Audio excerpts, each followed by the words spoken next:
la vida pecaminosa. Y antes de Cristo, según Efesios 2:1, estábamos muertos en delitos y pecados. Entonces lo que Dios hace es que nos quita esa vida. Díganme amén. Amén. Entonces concéntrate en esto, por favor. Es importante notar que el creyente ha sido redimido de su vida y por ende ha muerto al dominio del pecado. O sea, lo que Dios hace es que te redime de tu vida anterior hasta el momento que tú llegas a Él. Por eso dice, de modo que si alguno entra en Cristo, nueva criatura es. Las cosas viejas pasaron. Vale decir, hay un comportamiento totalmente distinto. Porque el antiguo murió. La cosmovisión del antiguo murió. El sistema de creencias del antiguo murió. Entonces, ¿de quién depende? Lo que pasa es que lo que no logramos creer es porque nosotros decimos, sí, pero ¿cómo se hace? Dios, cuando viene con el Espíritu Santo, el poder el Espíritu Santo te da el poder, el amor por Dios, porque Él produce el amor por Dios para que uno lo quiera hacer, y el dominio propio. ¿Por qué no está activo? Porque el Espíritu no está. El espíritu de poder, de amor y de dominio propio está. ¿Por qué no está activo? ¿Por qué no está activo? El poder, el amor y el dominio propio. Porque lo tenemos conquistado totalmente. Si ustedes saben que el Espíritu Santo no tiene cabida en nuestras decisiones, nuestra voluntad sigue siendo nuestra. Seguimos tomando las decisiones, vale decir que la entrega que hicimos fue parcial y no total. Y si es que parcial, porque díganme en qué áreas de la vida entregamos la vida a Dios. Hablando en serio, ¿qué áreas de la vida se la entregamos a Dios? Tú no le puedes entregar un área de tu vida a Dios si Él te compró. O sea, la redención habla de una compra. Si la compra no se efectúa, no importa, tú perdiste el beneficio, perdiste el evangelio. Entonces lo que vas a hacer es que vas a ser un religioso toda tu vida, pero vas a ser un religioso que Dios no va a poder usar. Y por eso es que el 99% de la iglesia Dios no los usa y no se multiplican. Pues si ustedes se fijan, si en Chile somos 3 millones de evangélicos, yo no soy evangélico, pero dicen que hay 3 millones de evangélicos, ¿cierto? Imagínense si cada uno se multiplicara por 2, ¿cuántos son? 6.000. Y si se multiplican por 3, 9, y si se multiplican por 4, ya está todo Chile convertido. O sea, si cada uno se multiplica por 4, y no me pueden decir que el evangelio no es poder de Dios. ¿Para qué? Para salvación de las almas. ¿Por qué no pasa? Contéstenme por favor, porque ustedes, yo siento la presencia de Dios fuerte. ¿Se han dado cuenta que si cada uno se multiplica por 4 personas, este país está convertido? Entonces lo que pasa es que los 3 millones no son entonces. Sí. ¿Cierto? Porque si los 3 millones fueran, ¿cuál es la misión de los 3 millones? Vayan y hagan discípulos. Esa es la misión, ¿o no? ¿Cuál es la encomienda? ¿Cuál es la encomienda de Dios para el creyente? Vayan y hagan discípulos. Enseñándoles que guarden, ¿cierto? Enseñándoles que si no saben, ¿qué van a enseñar? Por eso, ¿y qué salen a enseñar? Que Dios los va a restaurar, que Dios los va a sanar, que Dios les va a solucionar sus problemas económicos. Y finalmente la gente al entrar a este cuento ven que eso no sucede y por lo tanto pues se van yendo. Habría que hacer un testeo ahora para saber cuántos son. Tenemos gente pentecostal que van hace años a la iglesia pero van por costumbre. Pero tú hablas con ellos y no saben nada del evangelio. Yo hablo con el hermano Maricela, que es tesorero en la iglesia pentecostal en la JBH y que lleva 20 o 25 años en la iglesia y no sabe nada. Y yo digo, ¿a qué van a la iglesia? Y tú los ves cuando estás comiendo en la casa y dicen, quiero bendecir a mi pastor y que usted bendiga a mi pastor. Digo, ¿por en mi casa? Le dije el otro día, no se te ocurre bendecir a tu pastor en mi casa. Más encima que anda con polole y todo el cuento y tú lo estás bendiciendo acá. ¿De verdad que eso hacen? Se los digo en serio, las oraciones de ellos son para el pastor. O sea que el pastor llegó a ocupar el lugar de Cristo. Y eso es lo que pasa en muchas iglesias, ¿no? ¿Están entendiendo el engaño? ¿Están entendiendo ustedes cómo opera el diablo, no? ¿Es astuto o no es astuto el bicharraco? Sí, es astuto. Se concéntrense, pues si logramos desarrollar esto, se van a sorprender. Entonces, es importante notar que el creyente ha sido redimido ¿de qué? De la vida anterior. O sea, cuando viene Cristo a ti, y llega el momento de encontrarse con Él y de hacer la oración, para que se entienda, porque yo no creo que eso te salve. Pero si en el momento verdaderamente fue el Espíritu el que produjo arrepentimiento, juicio, y tú hiciste la oración y recibiste a Cristo como Señor, lógicamente eres salvo, ¿cierto? Sí. Sí, lo que pasa es que no lo he visto. Pero eso debiese pasar, ¿cierto? Si es que la gente recibe a Jesucristo como, porque Señor. yo sigo escuchando, Señor. que la gente sigue diciendo, recibe a Jesucristo como tu Salvador. Eso no existe. No existe. ¿Por qué no existe, iglesia? Porque hay que hacer eso. Porque la salvación es un resultado de Eso, hacer muy Jesús bien, por tu Señor. porque la salvación, escuchen, la salvación no es el producto, la salvación es el resultado, ¿de qué? De hacer a Jesús el Señor. De recibir la compra y de entregarle mis miembros a Dios para que los ocupe en esta dimensión. Amén. Por eso dice que recibe a Cristo como Señor. ¿Qué significa Señor? Como Amor. dueño. El nuevo propietario es Cristo. ¿Pasó en tu vida? Dígame la verdad. Háblenme en serio, ¿pasó en tu vida? Cuando hiciste la oración, ¿el nuevo propietario de tu vida fue Cristo o seguiste siendo tú? ¿Sí? Entonces, ¿por qué? Porque le estamos vendiendo un cuento a la gente al hacer esa oración no sale en la Biblia. Dígame dónde sale. ¿Saben lo que hacía esta gente? El Kirk Cameron con el otro. Que eso sí que me llamó la atención. Porque estaban haciendo la oración y dije, pucha, que la embarraron ya con la tontera. Y de repente la niña le dice, ya, ¿estás convencida de quieres recibir a Cristo como tu Señor? Dijo. Y la otra dice, sí, llorando y todo el cuento. Le dice, listo, ora. Y después salían ellos dos explicando, sí, nosotros le decimos a la gente que ellos oren, porque si es verdadero que tienen arrepentimiento producido por el Espíritu Santo, van a tener las palabras. No tenemos para qué acompañarlo. Yo le dije, oye, bien, bien, y de repente se lanzó una gordita que ella era perfecta, era buena, nunca había cometido pecado, y de repente era la de droga, era mentirosa, tú vieron cómo lloraba, estaba así emparramada llorando, así le salían las lágrimas, se me dio pena. Y de repente le dice, ¿quieres recibir a Cristo? Si bien hoy día tienes la posibilidad de salvarte y todo, ella dice, sí, ora. Y sabes que la gordita se lanzó con una oración que ustedes se sorprenderían. Yo me sorprendí. Porque es mejor si yo lo hubiese acompañado en una oración, lo hizo ella. Entonces ahí yo vi efectivamente que había, o que el Espíritu Santo estaba produciendo arrepentimiento. ¿Sola? Señor Jesús, perdóname por todas mis faltas, por todos mis pecados, Señor. Quiero recibirte como mi ser. O sea, que fue impresionante, yo estoy impresionado. Y yo decía, eso es, pues. En el fondo tú estás haciendo que la gente se case, ¿cierto? Primero se casan con el arrepentimiento, reconociendo que son pecadores. Después deben reconocer que necesitan de Cristo, ¿cierto? Y lo hacen solo. Entonces yo dije, ese evangelismo para mí es el verdadero, el otro no existe. Porque de esos 1000 que tú ganaste, que ellos dicen, recibimos a 14 días o ganamos a 150 almas, ¿sabes cuántas son verdaderas? Ninguna quizá. 0,1%.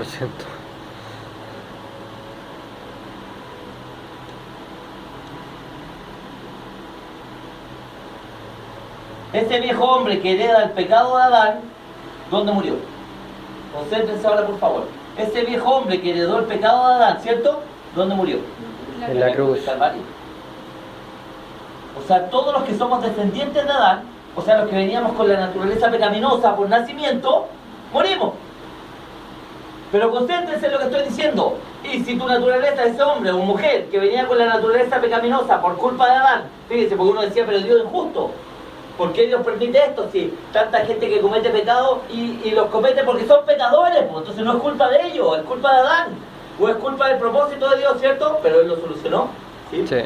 Lo solucionó y de la peor manera que uno se pudiera imaginar. ¿Cómo? Enviando a su Hijo. O Él mismo encarnándose, entrando a su creación y muriendo por ella, siendo humillado. El Dios de la creación. ¿Cierto o no cierto? ¿Amén? No. Entonces, ¿qué es lo que hace Dios? Con la naturaleza que heredamos a Adán. Le quita el La poder, la crucificó. destruye, sí. ¿Qué significa eso? Que ya no existe. O sea, Que en el está, momento pero... que yo entiendo que esa naturaleza que me hacía pecar, de la que Pablo quería liberarse en Romanos 7, está crucificada, debiera pasar con nosotros lo que pasó con Pablo en Romanos 8.1. Ahora pues, ninguna condenación hay. Pero tú cuando pegas, ¿te sientes condenado? Sí, seguimos sintiendo condenación. ¿Por qué? Porque seguimos viviendo en pecado. Porque si no sintiese, o sea, si no hubiese pecado, porque estás muerto, ¿habría condenación? No, Iglesia, ¿habría condenación? no. ¿Por qué hay condenación? Porque no hemos muerto de Porque nuestro continuamos carne. pecado. Por eso dice, ninguna condenación hay para los que están en Cristo. Los que no andan conforme a la carne, sino conforme al Espíritu. Entonces, mientras andemos en la carne siendo creyentes, condenación. ¿Vamos a vivir en condenación? Cuando estemos en el Espíritu, ¿qué condenación? Si el Ninguna. Espíritu no va a pecar. Díganme amén, por favor. No. Entonces, ¿quién es el que cae? El hombre, la ¿La carne, vieja naturaleza o el Espíritu? la vieja naturaleza. ¿Y hasta cuándo, iglesia? ¿Hasta cuándo? Porque se supone que hace 2000 años el problema fue solucionado o no fue solucionado. Sí. Pero ¿cuántos lo creemos de verdad? Yo sé que todos lo creen, ¿cierto? Entonces, ¿qué falta? Activación. Falta la fe de Dios, entonces. O falta el tomar la decisión de saber que el mundo siempre te va a llevar al pecado. Porque el mundo está hecho para que uno peque. El sistema del mundo está hecho para que uno peque. Si el sistema del mundo está hecho para descender la vieja naturaleza. O sea, el espíritu no puede operar en el sistema mundano. Por eso Dios dijo, los dejo en el mundo, pero no para que pertenezcan a Él, sino que para que salven a la gente. En el fondo Dios nos deja, pero nos deja como vehículos para que Él pueda moverse en esta dimensión y en todas las generaciones pasadas que han pasado, después de Él. ¿Amén? ¿Se entendió eso o no se entendió? Sí. ¿Se entiende? ¿Martita? Ya, fíjense en esto. Ese hombre viejo que le da el pecado a Adán ha muerto con Cristo en la cruz del Calvario. Veamos algunas cosas. Por esto es que el apóstol Pablo dice, en la epístola de los Gálatas dice, he sido crucificado con Cristo y ya no vivo yo, sino que Cristo vive en mí. Y lo que ahora vivo en el cuerpo, lo vivo por la fe en el Hijo de Dios que me amó y dio su vida por mí. O sea, yo vivo ahora agradeciendo lo que Él hizo por mí. O sea, cada día que Pablo se levantaba, vivía para agradecer lo que Dios había hecho. ¿Y eso qué significaba? Señor, aquí está mi cuerpo, haga con él lo que quieras. Entonces, finalmente, si te amanece Romanos 6:6, ¿cierto? Que ya sabes esto. Y verdaderamente te ves como muerto ante los vivos, ¿cierto? Te consideras muerto, como dice el verso 11. ¿Qué pasaba con Pablo? En Gálatas 2:20, ¿qué pasó con Pablo? Pablo se estaba presentando. Él dijo, ya no vivo yo. ¿Amén o no? Amén. Porque dijo, con Cristo fui juntamente crucificado. Pero Cristo resucitó, ¿para qué? Para seguir viviendo a través de la iglesia. Amén. ¿Y la iglesia dónde queda? En la cruz, pero sentado con Cristo en los lugares celestiales. Sí. ¿Pero qué se está salvando? El alma. Oye, ¿se dan cuenta que este plan es tan perfecto? Sí. Que tu espíritu y tu cuerpo están salvos, ¿cierto? Sí. Por eso es que nosotros confundíamos la carne con el cuerpo. Y el cuerpo fue lo que Dios compró. El cuerpo le pertenece a Él. No tiene nada que ver el cuerpo con la carne. Imagínense cuánto tiempo engañados pensando que el cuerpo era la carne. ¡Qué equivocación! ¿El cuerpo fue redimido? Sí, Sí, ¿qué es lo que hay claro. que salvar? Entonces la carne, El ¿dónde alma. está? ¿Cuál era la carne? El alma. Sí, pero ¿cuál era la carne? La ira, todas esas cosas, La los carne eran deseos. los archivos, esa es la carne. La carne es el archivo que yo traigo del mundo. Y ese es el archivo que quiere seguir viviendo. El cuerpo es el vehículo, el cuerpo no toma decisiones, las decisiones vienen de la mente le dice muévete para allá, el cuerpo se mueve. El cuerpo no le dice a la mente llévame para allá. Eso era mentira. Entonces había que saber dividir la carne del cuerpo. El cuerpo es nada más que un vehículo, iglesia. Entonces Amén. cuando entendemos lo que es la carne y empezamos a comprender que la carne no era el cuerpo, entonces uno decía así, ahora la carne está como rey, mentira. La carne sí, pues en el alma está como reina y el cuerpo es vehículo, va donde el pecado la quiere llevar. Pero si Cristo vino a devolver las cosas a la normalidad que hizo, ahora puso el espíritu por rey, tu alma debe estar al servicio del espíritu y tu cuerpo sigue siendo un vehículo. Y por eso dice que hay que cuidar el cuerpo, porque Dios necesita el cuerpo. Y si el cuerpo Sí. está enfermo o el cuerpo le pasa algo, ¿cómo va a ir a testificar? Díganme, ¿cómo? Posible. ¿Cómo? Si yo estoy enfermo, Dios te va a sanar, pero ahora por un enfermo. ¿Quién te va a creer? ¿Están entendiendo por qué Dios dice que tu cuerpo no te pertenece, que tienes que cuidarlo porque ahora es templo del Espíritu Santo? ¿Ahora lo Sí. entienden? Por eso dice que el que fornica, peca contra su propio cuerpo. Ese tiene problema. ¿Y cuántos adúlteros tenemos acá? Imagínense, caemos todos. ¿Cuántos de ustedes han codiciado a un hombre o una mujer o han visto un metro cuando hoy dice que está rico? O no, nosotros vemos una mujer y dice que está buena. Te lo digo serio, así de serio el tema. Porque la gente dice que ya no estamos bajo la ley pensando que esas leyes son imposibles de cumplir. Pero Cristo las puso más difícil. Porque dijo, el que odia, mató. Y el que desea a una mujer, adulteró. Está mucho más difícil. O sea que las leyes del reino son más difíciles que las que puso para el hombre. Ninguna menos. Ninguna menos. sea, cuando uno empieza a entender que uno es un mentiroso, que uno es un ladrón, que uno es un asesino, que uno cae con todas las leyes de Dios, estamos hablando solamente de los 10 mandamientos, ¿cierto? Es cuando uno debiese sentirse agradecido de lo que Cristo hizo. ¿Aquí? ¿Cierto? Entonces, pero ese agradecimiento debe demostrarse con una acción, ¿cierto? ¿Y cuál es la acción? Cuando uno entiende el Evangelio, uno sabe que fue comprado, entonces uno sabe que Cristo en esta urgencia de predicar el mensaje necesita de estos miembros, y por eso Pablo dice, presente los miembros, y después que dice en el verso 2 de Romanos 12, no sigan amoldándose al mundo, ya no pertenecen a él, sálganse de eso. Renueven su mecanismo de pensamiento y empiecen a pensar como Dios piensa, porque ahora tienen la mente de Cristo, ya salió la mente natural. He sido crucificado con Cristo y ya no vivo yo, sino que Cristo vive en mí. Y luego les dice a los Efesios, en Efesios 4, 22 y al 24, que se quiten el ropaje de la vieja naturaleza y que se pongan el ropaje de la nueva.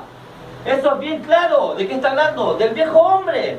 Por eso dice, en cuanto a la pasada manera de vivir, despójense del viejo hombre que está viciado conforme a los deseos engañosos y renovados en el espíritu de ¿qué? ¿Dónde está el problema? ¿Dónde está la carne? Ahí. En la mente. Aunque no lo crean, ahí está la carne.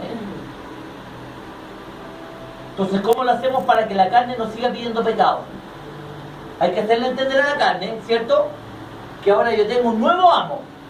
Sí. Y que ese nuevo amo desea todo lo contrario de lo que mi carne desea. Por eso dice que hay que renovarse.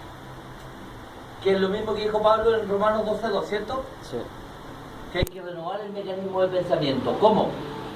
O sea, ¿tú quieres decir que todo lo que has visto acá no es renovación de tu entendimiento? O sea, todo lo que tú has aprendido acá, ¿qué te muestra? La manera de ver el enfoque divino, ¿cierto? Te muestra la manera de ver las cosas desde la perspectiva divina. Pero tú sigues aplicando ¿cuál? Tu cosmovisión. ¿Por qué? ¿Se han dado cuenta, no? Que finalmente terminamos siendo un estorbo para los planes y propósitos de Dios en vez de ser una bendición.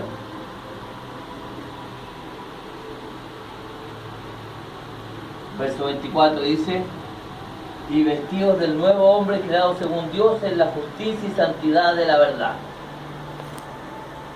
Ayer después mi esposa, yo me puse a ver un poco de festival, no me gustaba, pero quería ver un poco del tema del humor porque quería ver cómo le iba a hacer hombre por esa ansia de ver cómo lo destruyen y todo. Y la verdad es que el tipo se volvió loco, no sé si lo vieron, ¿no? Pero fue muy fuerte. Sí, fue fuerte, se puede estar. Igual uno comete el error, hace tonteras y uno se ríe, pero está mal. ¿Cierto? Está mal. Y la verdad es que después la cambié y puse una película en TNE, una película que me quedé para orar y me quedé metido con la película para orar y después terminaba haciendo la historia de uno de estos pastores que tienen Biblia, no le puedo decir el nombre porque no me interesa, porque no estoy de acuerdo con lo que él dice, pero la historia era muy bonita. La verdad es que el hombre lo maltrataron, lo violaron cuando niño, un tío que había en la casa, George McDowell, así él era. Es súper conocido, tiene esta Biblia. Y el tema está en que de repente sale el pastor Morales, ahí con la guillotina cortando cabeza, un cuento. Y yo me acordaba de mi esposa, siempre me dice cosas a mí, siempre me dice cosas que tengo que hacer. Pero el hombre habló y habló y habló y decía que bueno, estará escuchando a mi esposa, ¿no? Porque ella siempre me dice, yo quiero vivir esto, siempre que es falso. Yo, porque ella lo escuchó y efectivamente dijo que era verdadero lo que él le... No voy a decir que yo, ella y yo sabemos. Pues no lo digas porque por eso queda peor. Entonces ahí ustedes se dan cuenta que claro, que cuando uno va a salir al sistema del mundo, esa es la manera que tiene de operar, porque esa es tu cosmovisión de cómo te mueves tú en el mundo. ¿Cómo se mueve uno en el mundo? ¿Me puedo mover con el espíritu en el mundo? ¡No! Dentro del sistema estoy hablando, ¿con qué me muevo? Con la cosmovisión que tengo. Entonces, por más entendimiento y revelación que llegue a mi vida, si yo no me salgo de eso, si no tomo la decisión de salirme de eso, no tengo cómo permitirle al espíritu que actúe.